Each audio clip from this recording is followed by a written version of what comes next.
내가 따른 다른 복음 묵상 간증입니다. 저는 믿는 자로서 성공하여 세상에 영향력 있게 복음을 전하고 싶었습니다.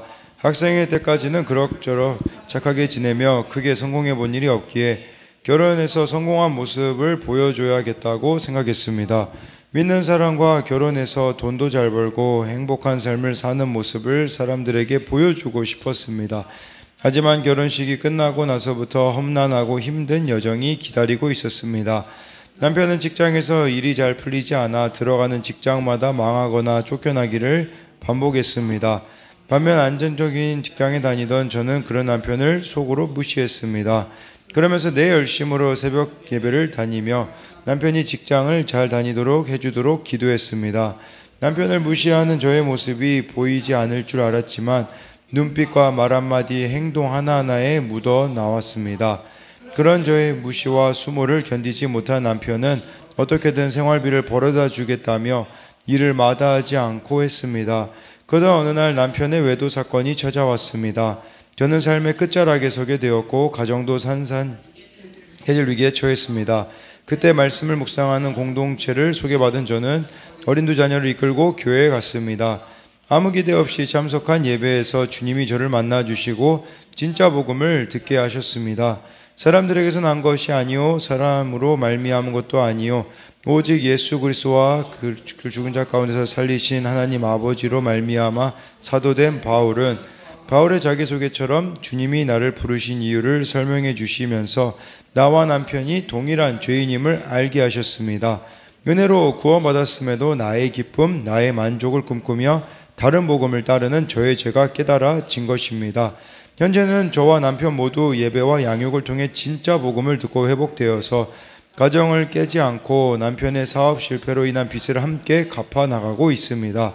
이것이 큰 약재료가 되어 친정에서 어머니의 추도 예배 때 저희 부부가 각자 자기 죄를 회개함으로 믿지 않는 가족에게 삶으로 복음을 전하고 있습니다. 하지만 전도를 해도 아직까지 돌이키지 않는 식구들이 있습니다. 저희 부부가 큰 사건 앞에 다른 복음이 아닌 진정한 복음으로 하나 되는 것을 보여주며 갈 때 그들에게도 구원의 때가 오리라 믿습니다. 적용하기 유학을 준비한 조카에게 큐티인을 지속적으로 보내겠습니다. 믿지 않은 친정 식구들에게 신앙서적을 선물하겠습니다. 네, 여기 나와 있듯이 이렇게 남편을 무시하는 저의 모습이 보이지 않을 줄 알았지만 눈빛과 말 한마디, 행동 하나하나에 이렇게 묻어 나왔다고 하고 있는 것이죠. 그래서 그 이후에 정말 은혜로 구원받았음에도 나의 기쁨, 나의 만족을 꿈꾸며 다른 복음을 따르는 이렇게 자신의 죄가 깨달아졌다라고 이렇게 말해주고 있습니다. 네, 오늘은 이 갈라디아서 1장 1절부터 이렇게 10절까지 내용인데요. 이 갈라디아는 이방인이 있는 그런 지역이었죠. 그래서 바울은 1차 전도여행 때 이 갈라디아 지역에 여러 교회를 세웠습니다. 2차, 3차 전도여행 때도 이곳을 또 방문하였고요.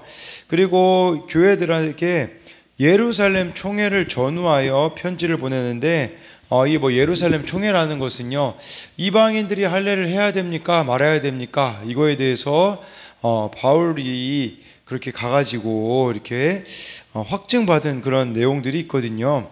그래서 이 이방인들은 할례를 받지 않아도 된다.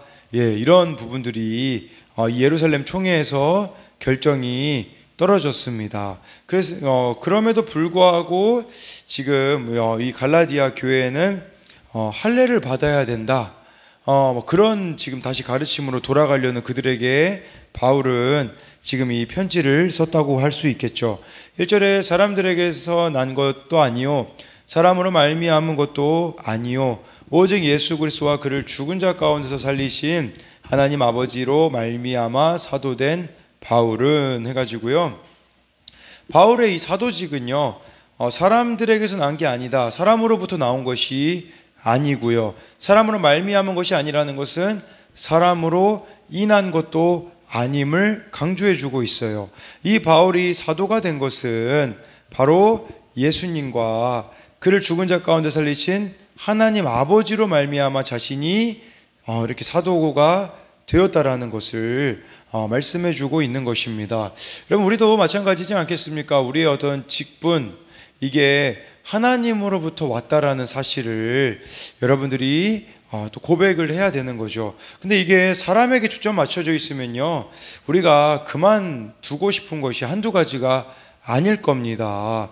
근데 이것은 사람으로부터 나온 것이 아니라, 사람으로 인한 것도 아니라 정말 예수님 그리고 하나님으로부터 나온 것임을 여러분들이 기억한다면 맡겨진 그런 직분에 충성할 수밖에 없게 되겠죠. 그래서 내가 지금 이렇게 충성해야 될 그런 직분은 또 무엇이 있습니까? 우리가 한번 생각해 봐야 되고요. 그리고 여기 또 나와 있는 것 중에 보냄을 받은 자라고, 사도라는 뜻이 보냄을 받은 자라는 것이거든요. 그러니까 여러분, 이 보냄을 받았다라는 것은 제가 이 사도로 지금 바울이 세워진 거는 직분도 뜻할 수도 있겠지만, 사실 여러분들의 가정 가운데 여러분들이 또 보냄을 받았고, 직장 가운데 보냄을 받은 자라는 것을 기억해야 된다라는 것이죠. 그러니까 그 자리도 정말 이렇게 하나님께서 주어진 자리에 우리가 거기서 사도로서 역할을 감당해 내기를 원하신다라는 것을 기억해야 합니다. 그래서 2절에요, 함께 있는 모든 형제와 더불어 갈라디아 여러 교회들에게 라고 해가지고요, 이 편지를 받는 대상들을 말하는 것이겠죠. 근데 여기서 갈라디아 여러 교회들이라고 표현을 했는데, 그 당시 교회들은요, 가정교회였었습니다. 그래서 여러 교회들이 있었기 때문에, 그래서 이렇게 여러 교회들이라고 표현을 했던 것이죠. 함께 있는 모든 형제라고 이렇게 바울이 이렇게 말씀해 주고 있는데, 정말 이 이방인도 형제로 끌어안는 그런 바울의 모습이 나타나 있는 것이고요. 그리고요, 이 갈라디아 지역이 또 멀리 떨어져 있지 않겠습니까? 그럼에도 불구하고 바울은 이렇게 지속적으로 이 사람들을 이렇게 케어하고 있는, 돌아보고 있는 바울의 모습이 나타나 있습니다. 그래서 적용 질문으로, 내가 지속적으로 관심을 가지고 기도하며 돌아봐야 할 사람은 누가 있습니까? 3절에 우리 하나님 아버지와 주 예수 그리스도로부터 은혜와 평강이 있기를 원하노라 라고 해가지고요, 이렇게 비록 몸은 떨어져 있지만 영혼에 관심을 가지고 기도하고 축복할 때에 은혜와 평강을 우리가 함께 누릴 수가 있습니다. 그러면서요, 이 은혜라는 것은 하나님의 호의이며 값없이 주시는 것이죠. 그리고 이 은혜는 우리를 자유케 하며 무한하게 주시는 것입니다. 이게 하나님으로부터만 나오는 것이겠죠. 그러니까 자격이 없는 우리에게 주시는, 그게 바로 은혜인 것이죠. 여기서 또 평강이라는 것은 흔히 이걸 우리가 지금 여기서는 당연히 헬라어겠지만 히브리어 개념으로 보면 샬롬이라고 해서 하나님의 통치 아래 누리는 안녕을 말하는 거예요. 그러니까 여러분들이 하나님의 다스림을 받음으로부터 주어지는 그런 것을 말하고 있는 것이죠. 4절에 그리스도께서 하나님 곧 우리 아버지의 뜻을 따라 이 악한 세대에서 우리를 건지시려고 우리 죄를 대속하기 위하여 자기 몸을 주셨으니 해서요, 그래, 이 모든 영광이 하나님 주께로 돌아가는 이유는 바로 예수님이 하나님 아버지의 뜻을 따라 우리 죄를 대속하려고 자기 몸을 우리에게 주셨기 때문인 거죠. 나도 주님의 은혜로 악한 세대에서 건진받아 평강을 누리게 되었으니 이제 우리가 해야 되는 것이 있어요. 그것은 무엇이냐면, 예수님이 우리 죄를 대속하기 위하여 자기 몸을 주신 것처럼 우리도 십자가를 져야 되는 것입니다. 이거를 가족과 이웃의 구원을 위해 우리도 십자가 지는 적용을 해야 합니다.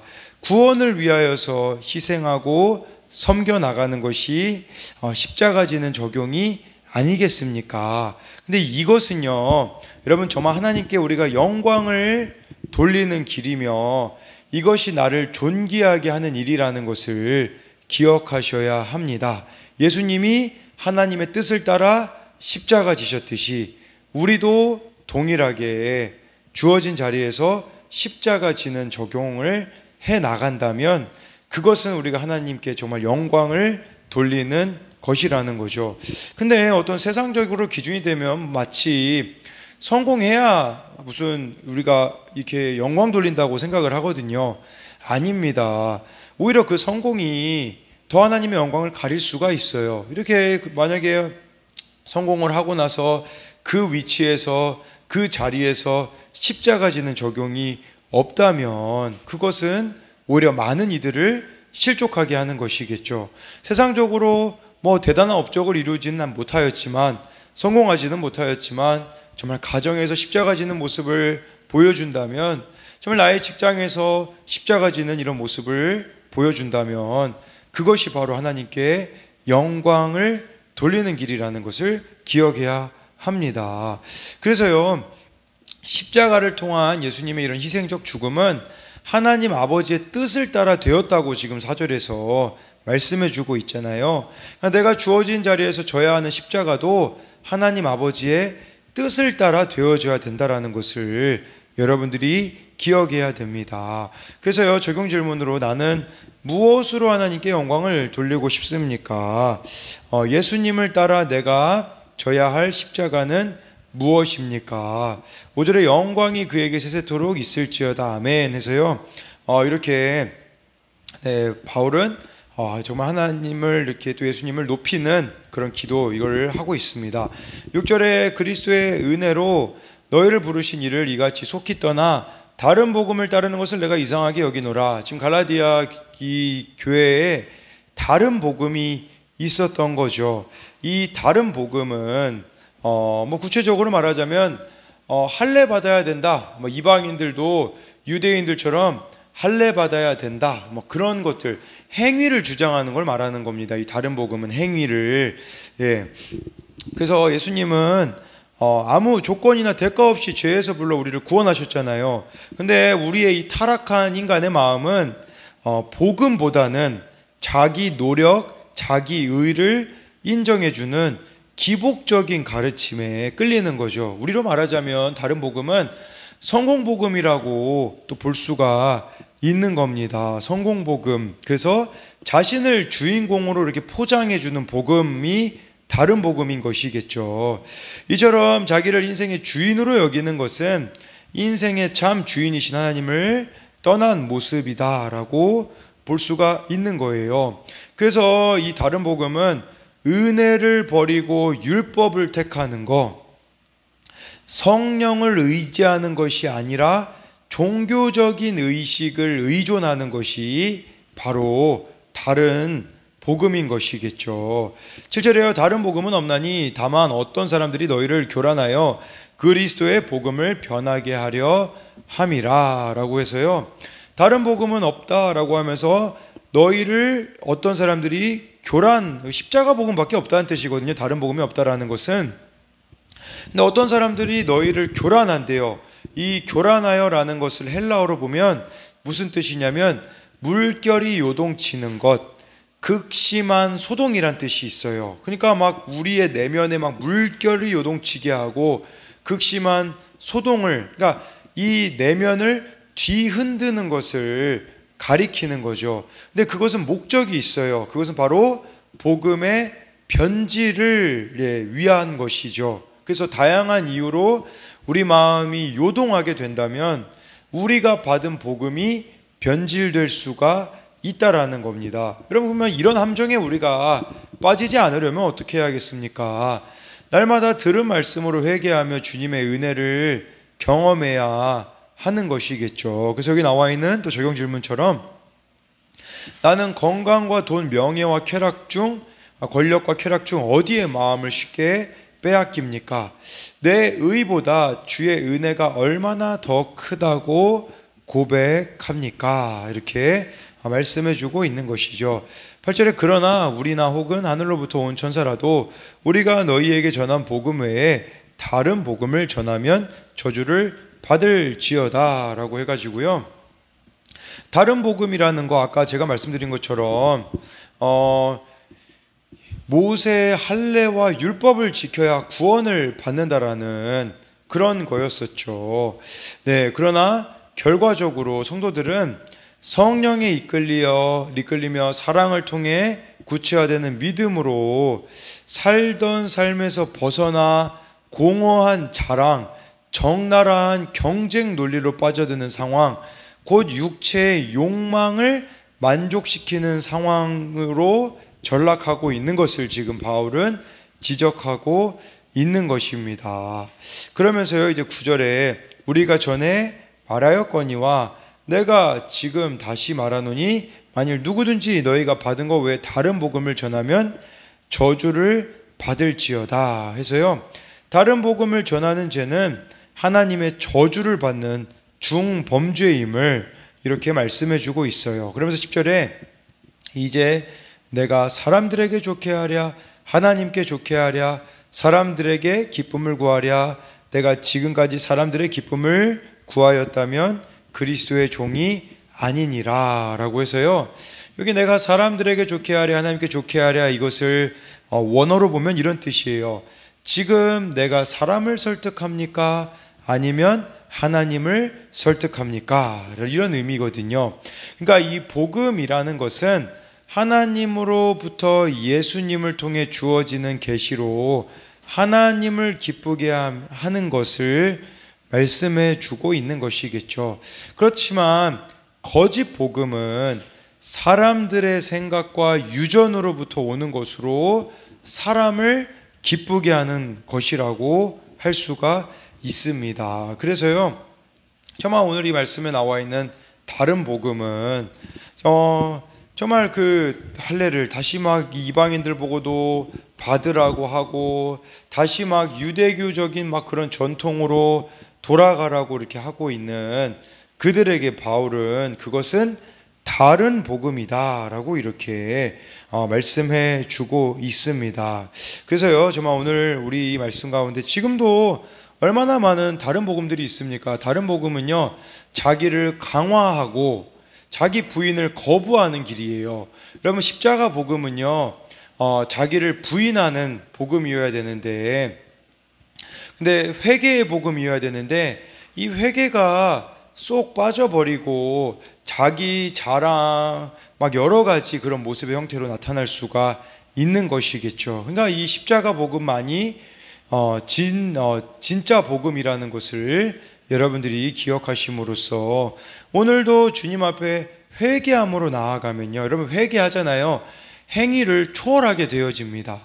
이걸 기억하셔야 돼요. 어떤 사람들은 자꾸 행위를 자랑하거든요. 근데 우리가 주님 앞에 회개하게 되어지면 행위를 초월해 가지고요, 그 어떤 행위를 한다고 할지라도 교만해지지 않게 되어지는 것이 회개의 복음인 것이죠.